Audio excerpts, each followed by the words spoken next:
Αυτός είναι ο Κίτσος. Από το πρωί μέχρι το βράδυ ένα πράγμα σκέφτεται. Την τασούλα. Ναι. Τασούλα, να πειράσει το βραδάκι και σε πάρουμε το αγροτικό. Στο αγροτικό. Ποτέ. Μυρίζει κουπριά. Στην επόμενη στάνη, στρίψτε δεξιά. Άρε Τασούλα, για σένα μέχρι και GPS έβαλα στο γάιδαρο. Τράτζικ. Έχεις ξεφύγει. Εγώ έχω ξεφύγει. Εγώ δεν ξεφεύγω ποτέ ρε. Έχω application. Τι έχεις? Κοίτα μπαρείς. Στην καρδιά μου βάζω μπαρές.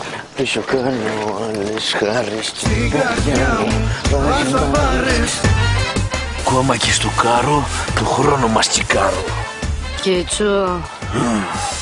You're a check machine. Συνέχισε, Κίτσο, να σκέφτεσαι την τασούλα. Και όσο για το λογαριασμό σου, σε σκέφτεται η Vodafone. Γιατί τώρα μόνο με τη Vodafone ελέγχεις τη χρήση σου με μία σου κίνηση. Εύκολα και απλά, όπου και αν βρίσκεσαι, από το smartphone, το tablet ή τον υπολογιστή σου. Έτσι, έχεις εσύ τον απόλυτο έλεγχο του τι πληρώνεις. Κατέβασε το νέο δωρεάν application My Vodafone ή μπες στο vodafone.gr. Προχώρα, Κίτσο, είμαστε εδώ κάθε φορά που μας χρειάζεσαι.